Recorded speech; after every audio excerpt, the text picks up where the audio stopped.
நல்லது. நாங்க எங்களுடைய வேத படிப்பு ஹைடல்பர்க் கேட்டகிசம் அது இன்றைய நாளிலும் 11வது கேள்வி பதிலை நாங்கள் கற்றுக்கொள்ளும்படி ஆயத்தப்பட்டிருக்கின்றோம். 11வது கேள்வி பதில். இந்த கேள்வி என்னது? அப்படியானால் தேவன் இரக்கம் உள்ளவராக இல்லையா? ரைட். அப்ப கடவுள் இரக்கம் உள்ளவரா இல்லையா? ஏன் இந்த கேள்வி வருது? நாங்க 10வது கேள்வியில பார்த்தோம்.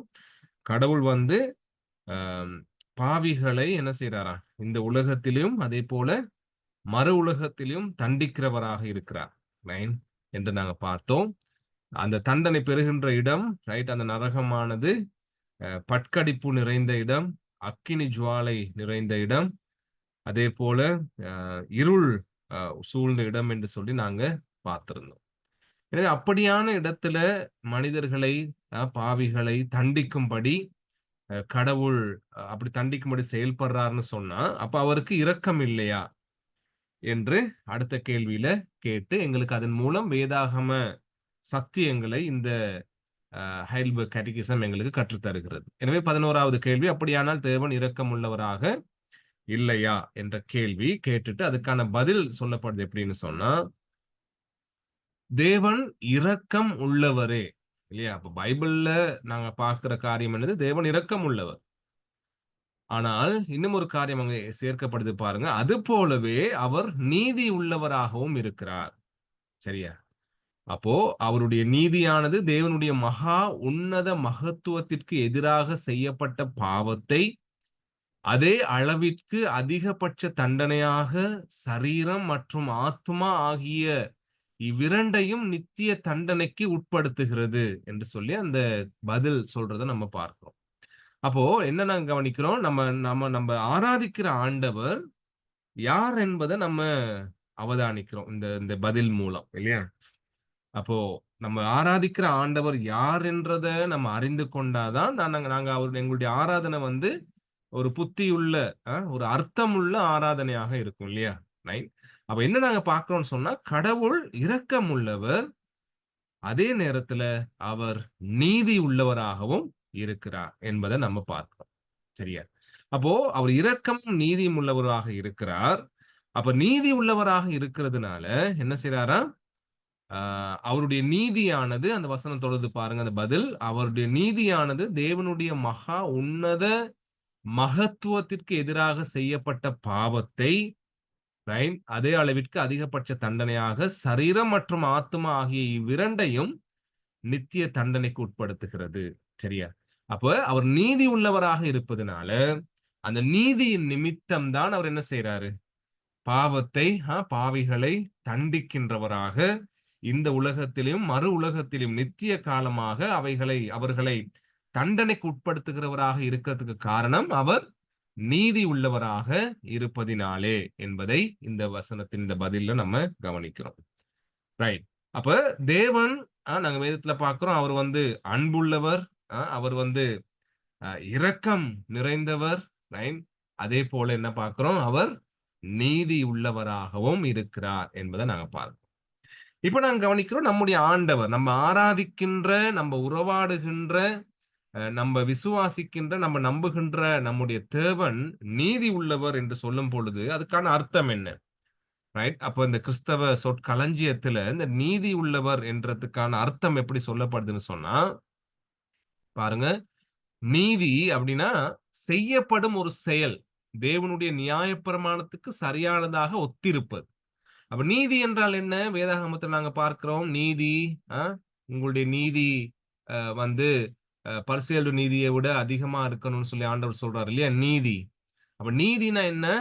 ரைட். அது வந்து ஆம், செயல்படும் ஒரு செயல், செயலாக இருக்குது. அதே நேரத்துல என்ன செயல்னு சொன்னா, கடவுளுடைய நியாய பிரமாணம் அல்லது கடவுளுடைய வார்த்தைக்கு சரியாக ஒத்திருக்கும் செயல்பாடுகள். சரியா? கடவுளுடைய வார்த்தையின்படி செயல்படுகின்ற அந்த காரியத்த தான் நீதியுள்ள வாழ்க்கை என்று நம்ம சொல்றோம். ரைட். அப்ப கீழ எழுதியிருக்கிறோம் பாருங்க. Righteousness of God. அப்ப இந்த வசனத்துல நாங்க வாசித்தோம், தேவன் நீதி உள்ளவர். அப்ப தேவனுடைய நீதின்னு சொல்லும் பொழுது என்னத்த நாங்க கவனிக்கிறோம்னு சொன்னா, பரிசுத்தராகிய தேவன் தமது பரிபூரணத்தின் நிமித்தம் தம்முடைய நியாயப்பிரமாணத்துக்கு இணங்க செயல்படுவது. இது தேவனுடைய நீதி என்றும் அழைக்கப்படுகிறது. இதனால் நல்லோரை கனப்படுத்தியும் தீயோரை தண்டிக்கவும் செய்கிறார் என்று சொல்லப்படுகிறது. அப்ப தேவன் நீதி உள்ளவர்னு சொல்லும் பொழுது நீதி வந்து என்னன்னு சொன்னா நியாயப்பிரமாணத்தின்படி நடந்து கொள்ளுகிறவர்களை அவர் கனப்படுத்துகிறார். அதே நேரத்துல அதை மீறி நடக்கின்றவர்களை அவர் தண்டிக்கிறார். ரைட்டா? என்பதை நம்ம பார்க்கிறோம். அதாவது நியாயப்பிரமாணத்துக்கு ஒத்த ரீதியில கடவுளுடைய வார்த்தைக்கு ஏற்ற ரீதியில செயல்படும் அந்த தன்மைதான் நீதி என்று சொல்லப்படுகிறத நம்ம கவனிக்கிறோம். அப்ப கடவுள் எப்பொழுதுமே தன்னுடைய வார்த்தைக்கும் தன்னுடைய கட்டளைகளுக்கும் ஏற்ற விதமாக எப்பொழுதும் செயல்படுகின்ற ஆண்டவர். ஆகவேதான் அவர் நீதி உள்ளவர் நம்ம சொல்றோம். ரைட்? அவர் வந்து தன்னுடைய வார்த்தைக்கு மீறி செயல்படுகின்ற ஆண்டவர் கிடையாது என்பதை நம்ம பார்க்கிறோம். எனவே அவர் நீதியுள்ள கர்த்தர் என்றதை அங்க நாங்க அந்த அர்த்தமாக நாங்க பார்க்கிறோம். சரியா? இப்ப பாருங்க. எனவே அப்ப அவர் நீதி உள்ள ஆண்டவராக இருப்பதினாலே ரைட்? இப்ப என்ன நாங்க பார்த்துட்டு வரோம்? அப்ப நம்ம கடவுள் இரக்கம் இல்லாதவரா? பாவிகளை நரகத்துல கொடூரமாக தண்டிக்கும் அளவுக்கு அவர் வந்து இரக்கம் இல்லாதவரா? அப்படின்னு நம்ம பார்த்தோம் அந்த கேள்வி பதில்ல. ஆனால் பதில்ல நாங்க பார்த்த காரியம் என்னது? அவர் இரக்கம் உள்ளவர் தான். ஆனாலும் அவர் நீதி உள்ளவர். நீதியின் நிமித்தம் பாவத்தையும் பாவிகளை தண்டிக்கின்ற ஆண்டவராக இருக்கிறார் என்பதை நம்ம பார்த்துட்டு வாரோம். சரியா?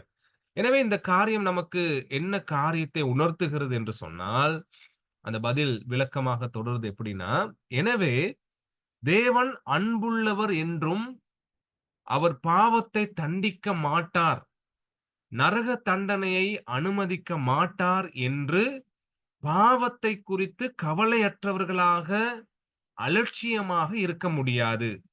அப்படி இருப்பார்களானால் அது தவறான நம்பிக்கையாகும். சரியா? அப்ப கடவுள் அன்புள்ளவரு, என்ன செஞ்சாலும் மன்னிச்சிருவாரு. அவர் இரக்கம் உள்ளவரு, ரைட்? அவர் வந்து மனது உருகி அவர் வந்து எங்க மேல இரக்கம் பாராட்டிடுவார் என்று சொல்லிட்டு என்ன செய்யக்கூடாதாம்? ரைட்? எங்களுடைய பாவத்தை தண்டிக்க மாட்டாரு. எங்களுடைய பாவங்களை குறிச்சு ரொம்ப யோசிக்க மாட்டாரு. ரைட்? எந்த விதமான நரக தண்டனையையும் எங்களுடைய வாழ்க்கைக்கு அனுமதிக்க மாட்டார்ன்னு சொல்லிட்டு பாவத்துல என்ன செய்யக்கூடாதாம்? நிலைச்சிருக்க கூடாது. அந்த பாவத்தை குறித்து ஒரு கவலை இல்லாதவர்களாக, எது வேணாலும் செஞ்சுட்டு போகலான்னு சொல்லி கவலை இல்லாதவர்களாக, ஒரு அலட்சியமாக, கணக்கெடுக்காதவர்களாக இருக்க முடியாது என்பதை இது எங்களுக்கு காண்பிக்கும். சரியா? அப்ப கடவுள் அன்புள்ளவர், கடவுள் இரக்கம் உள்ளவர், பாசம் உள்ளவர்னு சொல்லிட்டு என்ன செய்ய முடியாது? பாவத்திலே நம்ம ஜீவிக்க முடியாது. பாவத்தை குறித்து கணக்கெடுக்காம இருக்க முடியாது. ஏன்னு சொன்னா, நம்ம ஆண்டவர் யாரு? அன்புள்ளவர் தான், இரக்கம் உள்ளவர் தான். அதே நேரத்துல ரைட்? பாவத்தை பாராத சுத்த கண்ணராக, பாவத்தை தண்டிக்க வேண்டிய நீதி உள்ளவராகவும் இருக்கிறார் என்பதை இங்க நாங்க கவனிக்கிறோம் அன்பானவர்களே. ரைட்? எனவே அவர் நீதி உள்ளவராக இருக்கிறதுனால அவர் ஆம், ஆ, பாவத்தை விசாரிக்கின்ற ஆண்டவர், ரைட்? அதை தண்டிக்கின்ற ஆண்டவர் என்பதையும் நாங்க மனதுல இருத்திக் கொள்ள வேண்டும். சரியா? கீழே எழுதியிருக்கிறோம் பாருங்க. தேவனுடைய அன்பும் இரக்கமும் பாவத்துக்கு எதிரான அவரின் கோபத்தை ஒன்றும் செய்ய முடியாது. எனவே தன்னுடைய சொந்த பாவத்திற்கு பொறுப்பான குற்றமுள்ள பாவியை தேவன் தன் நீதியின்படி தண்டித்தே ஆக வேண்டும் என்று நம்ம பார்க்கிறோம். சரியா? என்ன நாங்க கவனிக்கிறோம்னு சொன்னா, இங்க நாங்க இங்க எழுதியிருக்கிற மாதிரி ஆ கடவுள் கடவுள் இரக்கமுள்ளவர், அன்பு உள்ளவர் தான். ரைட்? சரியா? ஆனாலும் அவர் பாவத்துக்கு எதிரான கோபம் கொள்ளுகிறவராக இருக்கிறார். சரியா? அப்ப பாருங்க அடுத்த ஸ்லைட்ல நாங்க அத கொஞ்சம் விளக்கமா பார்ப்போம்னு சொன்னா, தேவன் பரிசுத் தேவன் பரிசுத்தமுள்ளவர், நீதி மற்றும் நியாயம் இல்லாதவராகி விடுவார். தேவன் பரலோகத்தின் தந்தையாக, பிதாவாக மட்டும் இல்லாமல் மகா உன்னத மகத்துவம் உள்ளவராக இருக்கிறார்ன்னு சொல்லி நம்ம கவனிக்கிறோம். என்ன நாங்க அதுல பார்க்கிறோம்னு சொன்ன அன்பானவங்களே, கடவுள் வந்து ரைட்? அன்பும் இரக்கமும் உள்ளவர். ரைட்? அப்ப அன்பும் இரக்கமும் உள்ளவராக இருப்பார்ன்னு சொன்னா, நம்ம என்ன யோசிக்கிறோம்? அவர் அன்பா இருந்தா, அவர் இரக்கமா இருந்தா, ஏன் அவருக்கு பாவத்தை குறித்து கோபம் வரணும்? ரைட்? என்று சொல்லி நம்ம யோசிப்போம் சில நேரங்கள்ல, நம்மளுடைய பார்வையில. ரைட்? ஆனால் கடவுள் அன்பும் இரக்கமும் உள்ளவர். ரைட்? அந்த அன்பும் இரக்கமும் உள்ளவராக இருக்கிறார்ன்னு சொல்லிட்டு, தன்னுடைய நீதியின் தன்மைய அவர் என்ன செஞ்சிட மாட்டாரு. விட்டுக் கொடுக்கின்ற ஆண்டவர் இல்ல. அவர் எப்படி 100க்கு 100 முழுவதுமாக அன்பும் இரக்கம் உள்ளவராக இருக்கிறாரோ, அதே போலவே அவர் நீதியுள்ளவருமாகவும் இருக்கிறார். எனவே அவர் நீதியாக மாத்திரம் படுகின்றவரும் கிடையாது. அதேபோல அன்புள்ளவராக மாத்திரமும் செயல்படுவது கிடையாது. ரைட்? அவருடைய தன்மையில இந்த 2ம் அடங்குது. எனவே அன்பும் இரக்கமும் செய்துட்டு தன்னுடைய நீதியின் தன்மைய அந்த குணாதிசயத்தை அவர் மறந்து விடுகிறவரோ அல்லது அதை தள்ளி வைத்துட்டு அதை பார்க்காமல் இருக்கிறவர் கிடையாது. அதுதான் அவருடைய தன்மை. நம்ம ஆராதிக்கிற ஆண்டவருடைய தன்மை இதுதான். எனவே அவர் அன்பு பாராட்டுகின்ற அதே நேரத்துல தன்னுடைய நீதியின்படி அந்த குற்றமுள்ள பாவியை அவனுடைய சொந்த பாவத்துக்காக தண்டிக்கிறவராகவும் இருக்கிறார் என்பதை நாங்க கவனிக்கிறோம். சரியா? ரைட்? அப்படி இல்லாட்டி என்ன நடந்திருக்கும்? அவர் பரிசுத்தமும் நீதியும் மற்றும் நியாயம் இல்லாதவராகி விடுவார். ஒரே அன்பு மாத்திரம் தான் அவர் செலுத்துறாரு. மனுஷன் பாவிகள் மேல இரக்கம் உள்ளவராக மாத்திரம் தான் இருக்கிறார்னு சொன்னா, நம்ம சொன்ன மாதிரி அவர் பரிசுத்தமும் நீதியும் இல்லாத அந்த பாவத்தை பாராத சுத்த கண்ணர்ன்னு சொல்லப்படுகின்ற விதமாக இல்லாத தேவனாக இருக்கிறார் என்பதை அது எங்களுக்கு காண்பிக்கிறது. எனவே இந்த ஹைல்பர்க் கேட்டகிசம் அந்த கேள்வி பதில்ல கடைசியா போடப்படுது எப்படின்னு சொன்னா, பரலோகத்தின் தந்தையாக ஒரு அப்பாவாக அவர் இருக்கிறாரு. அதே நேரத்துல அவர் பயங்கரமான, உன்னதமான, மகத்துவம் உள்ளவராகவும் அவரு இருக்கிறார் என்பதை நம்ம கருத்துல கொள்ளணும். சரியா? அப்ப அப்பா பிதாவேன்னு நம்ம பாடலாம். அதே நேரத்துல அவர் பயங்கரமான வல்லமை நிறைந்த கர்த்தராகவும் இருக்கிறார். பாவத்தை தண்டிக்கின்ற, பாவத்துக்கு விரோதமாக செயல்படுகின்ற பாவிகளை குறித்து கோபம் கொள்ளுகின்ற ஆண்டவராகவும் இருக்கிறார் என்பதை நாங்க கவனிக்கணும். சரியா? இப்ப சில நேரங்கள்ல எப்படி யோசிப்போம்னு சொன்னா, இப்ப அன்பான அப்பாவா இருந்தா என்ன செய்யக்கூடாதா? தண்டிக்க கூடாது. ரைட்? அன்பான அப்பாவா இருந்தா, இரக்கம் உள்ளவராக இருந்தா, ரைட்? எங்க வழியில அப்படியே விட்டுறணும்னு தான் அநேகமா மனிதர்கள் யோசிக்கிறது. ரைட்டா? ஆனா அது உண்மை இல்ல. நம்முடைய ஆண்டவர் அன்பானவர், இரக்கம் உள்ளவர். அதே நேரத்துல அவர் மகத்துவமும் பயங்கரமுமான முழுவதுமாக பரிசுத்தம் உள்ள பட்சிக்கின்ற அக்கினியாகவும் இருக்கிறார் என்பதை நாங்க பார்க்கிறோம் அன்பானவர்கள். சரியா? இப்ப வெளிப்படுத்தல் சுவிசேஷத்தில் நம்ம வாசிக்கும் பொழுது ஆண்டவர் இயேசு கிறிஸ்துவை பத்தி சொல்லப்படுகிறது எப்படின்னு சொன்னா, அவருடைய கண்கள் அக்கினி ஜுவாலையை போன்றவராக அவர் இருக்கிறார். சரியா? அதாவது பாவத்தை சுட்டெரிக்கின்ற பரிசுத்தம் உள்ள கர்த்தர். சரியா? அதே போல அவருடைய பாதங்கள் வெண்கலம் போல இருந்துச்சுன்னு சொல்லப்படுது. அது வெண்கலம் பாவத்தை நியாயம் தீர்க்கின்ற தன்மை. ரைட்? அந்த பாவத்துக்கு விரோதமாக செயல்படுகின்ற அந்த நியாயாதிபதியாக செயல்படுகின்ற தன்மையை அது காட்டுது. சரியா? அப்ப ஆண்டவர் இயேசு கடவுள், அவர் அன்புள்ளவர், இரக்கம் நிறைந்தவர், ரைட்? மனம் திரும்புகிறவருக்கு வாழ்க்கை அளிக்கின்ற ஆண்டவர், அவர்களை அரவணைத்துக் கொள்ளுகின்ற ஆண்டவராக இருக்கிற அதே நேரத்துல ரைட்? அவர் மகத்துவமும் பயங்கரமும் உள்ள மகா உன்னதமான கர்த்தராகவும் இருக்கிறார் என்பதை இது எங்களுக்கு காண்பிக்குது அன்பானவர்களே. எனவே நாங்க ஆராதிக்கின்ற தேவனை குறித்து நம்ம இப்படி அறிஞ்சு கொள்ளணும் இல்லையா? அவர் யார், எப்படியானவர் என்பதை அறிந்து கொள்ளும் பொழுதுதான் நம்முடைய வாழ்க்கை சீரமைக்கப்படும். ரைட்? நம்முடைய சிந்தனைகள், நம்முடைய வாழ்க்கையின் ஒழுங்குகள் சீரமைக்கப்படும் இல்லையா? ரைட்? அடுத்து வாசிக்கிறோம் பாருங்க. தேவனுடைய இரக்கம் அவருடைய நீதியை செயல்படாமல் நிறுத்தாது. அவருடைய ஒரு குணாதிசயம் அவருக்குள்ள மற்றைய குணாதிசயங்களை மாற்றாது. அல்லது இல்லாமல் செய்யாது, அல்லது குறைக்காது. அப்ப நம்ம சொன்ன மாதிரிதான். ரைட்? என்னது? அவர் இரக்கமுள்ளவராக இருக்கிறார்னு சொல்லிட்டு அந்த இரக்கத்திலேயே பூரணமாக செயல்பட்டு நீதியை குறித்து சிந்திக்காம இருக்கிறவர் கிடையாது. இரக்கம் நீதியை இல்லாமக்காது அவருடைய வாழ்க்கையில, அவருடைய தன்மையில இருந்து.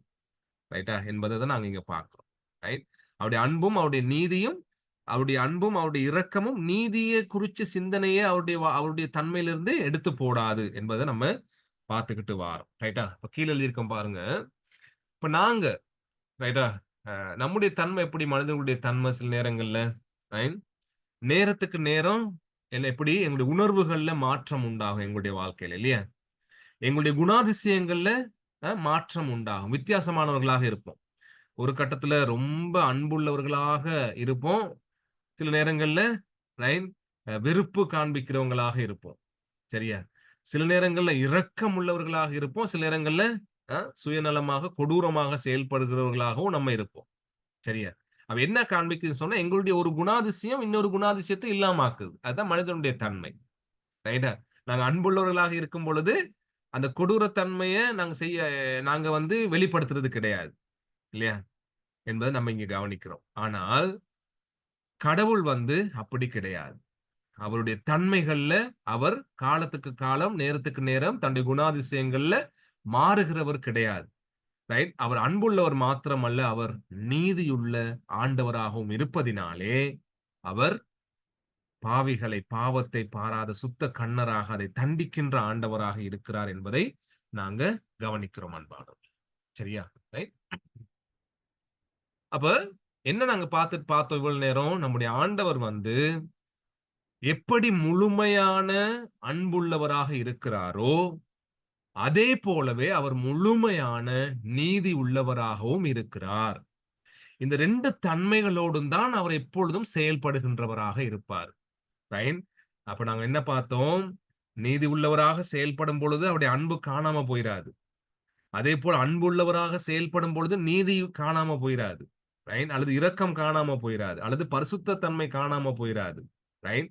எல்லா தன்மைகளும் ஒருமிக்க கொண்டவராக அவர் செயல்படுகின்ற ஆண்டவராக இருக்கிறார் என்பதை நம்ம பார்க்கிறோம். ஆனா மனுஷனுடைய வாழ்க்கையில இது மாறி, மாறி இருக்கும். அல்லது இல்லாம இருக்கிறது நம்ம பார்க்கிறோம். ஆனா கடவுள் அப்படி கிடையாது. அவர் முழுமையான அன்புள்ளவர். அதே நேரத்துல முழுமையான நீதி உள்ளவராகவும் இருக்கிறார் என்பதை இந்த கடவுளுடைய வார்த்தையின் மூலம் எங்களுக்கு இது காண்பிக்கப்படுகிறது. சரியா? ரைட்? அப்போ வேத வசனம் பாருங்க.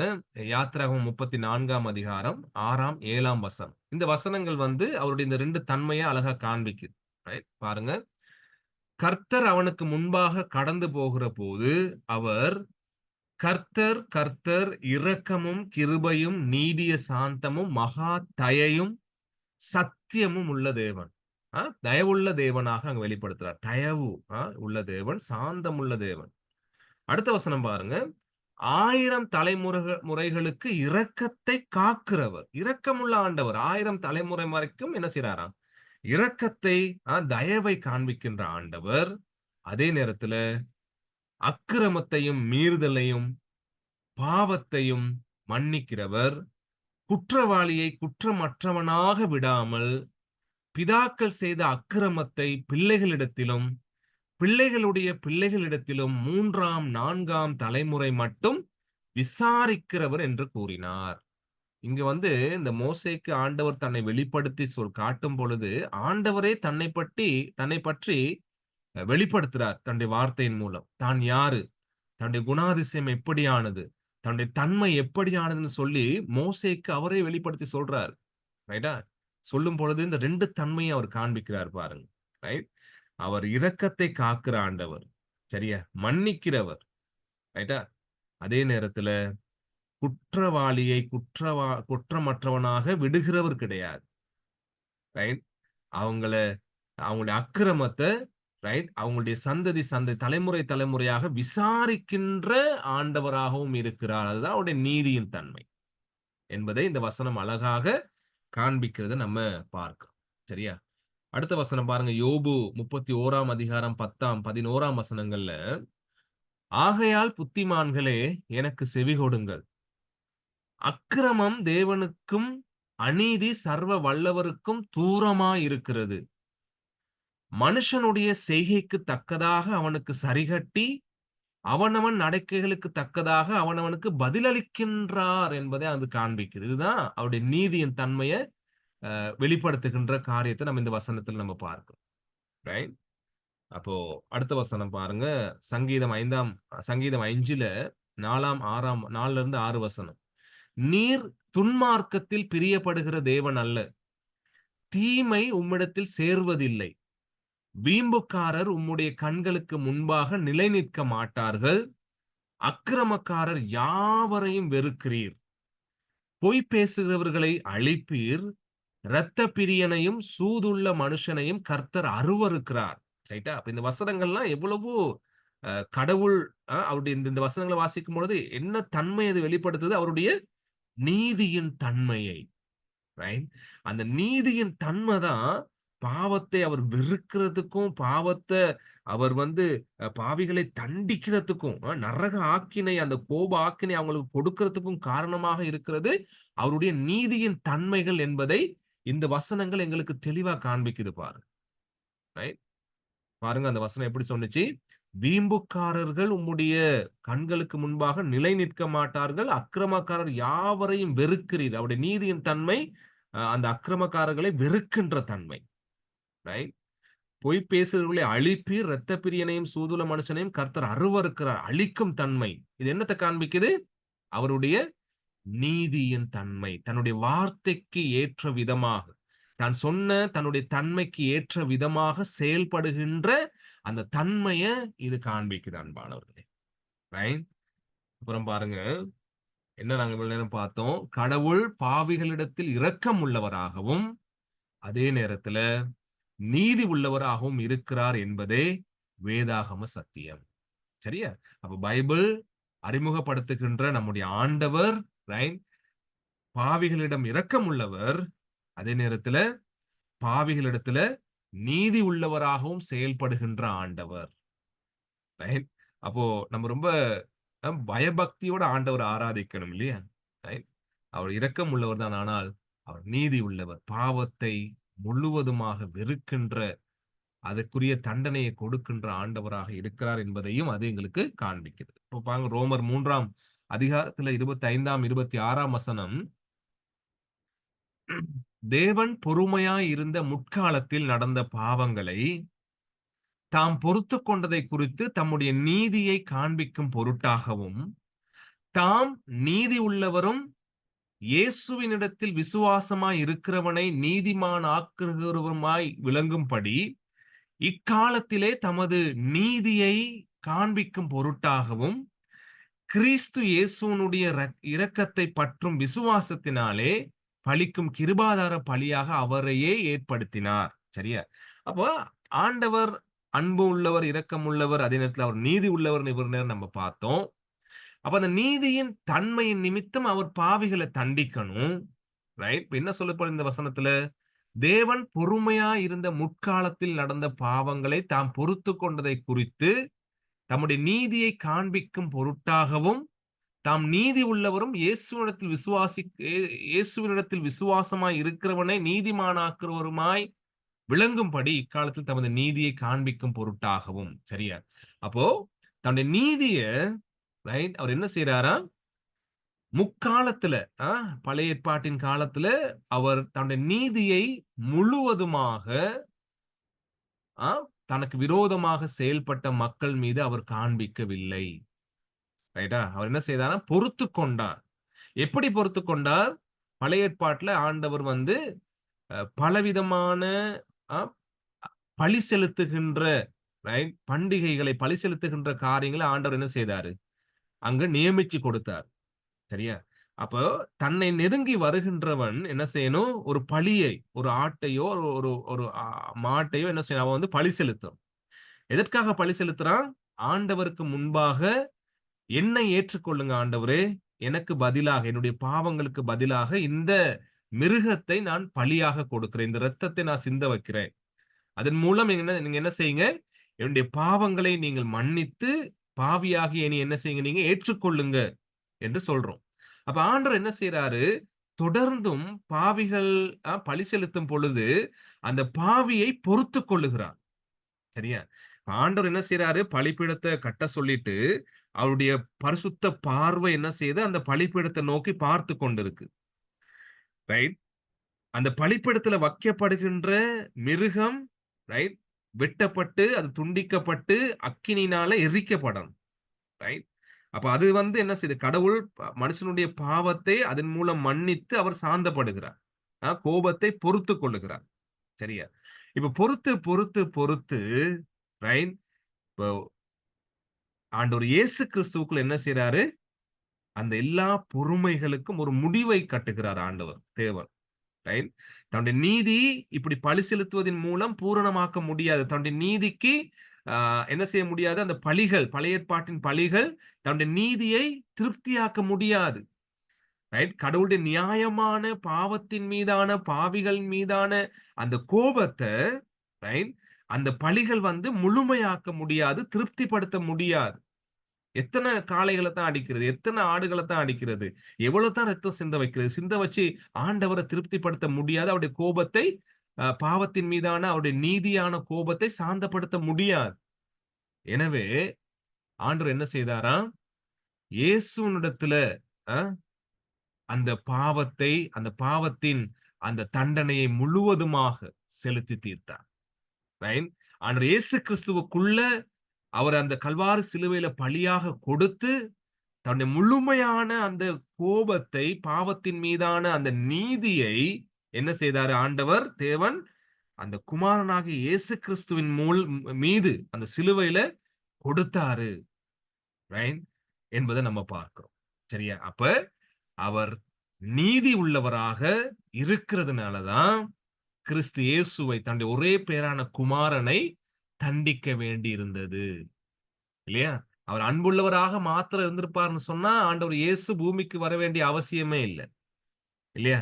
அங்கேயே இருந்து எல்லாத்தையும் மன்னிச்சுட்டு, ரைட் நான் எல்லாரையும் மன்னிச்சுட்டேன். எல்லாரும் என் பிள்ளையா மாறிருங்கன்னு சொல்லிட்டு அவர் பேசாம எல்லாத்தையும் முடிச்சிருப்பாரு. ஆனால் அவர் இரக்கம் உள்ளவர், அவர் அன்புள்ளவர், அதே நேரத்துல நீதி உள்ளவராக இருக்கிறதுனால, தன்னுடைய ஒரே பேரான குமாரன பூமிக்கு அனுப்பி, ரைட்? அத அனுப்புவதின் மூலம் தன்னுடைய அன்பை வெளிப்படுத்தி, அவரை அனுப்புவதின் மூலம் பாவிகள் மீது தன்னுடைய இரக்கத்தையும் வெளிப்படுத்தி, அவரை அனுப்புவதின் மூலம் தன்னுடைய நீதியையும், ரைட்? தன்னுடைய குமாரன் இயேசு கிறிஸ்துவுக்கு ஊடாக அவர் நிறைவேற்றுகின்ற பிதாவாக, தேவனாக இருக்கிறார் என்பதை நம்ம பார்க்கிறோம். சரியா? ரைட்? அப்போ பாருங்க இங்க எழுதியிருக்கிறோம். சிலுவையில பாவத்தை தண்டிப்பதில் அவர் நீதி உள்ளவராக இருக்கிறாரு. அதே நேரத்துல சிலுவையில் பாவத்தை தம்மீது அவர் மீது ஏற்றுக்கொள்வதில் அவர் இரக்கம் உள்ளவராக இருக்கிறாரு. அப்போ சிலுவையை பார்க்கும் பொழுது என்னத்தை பார்க்கிறோம் நம்ம? ஆண்டவர் இயேசு கிறிஸ்துவின் அந்த பழியை நாங்க சிந்திக்கும் பொழுது எதை நாங்க இப்ப சிந்திக்கிறோம்? கடவுளுடைய இரக்கமும், கடவுளுடைய நீதியும் மீட் பண்ண இடம் தான் சிலுவை. சரியா? ரைட்?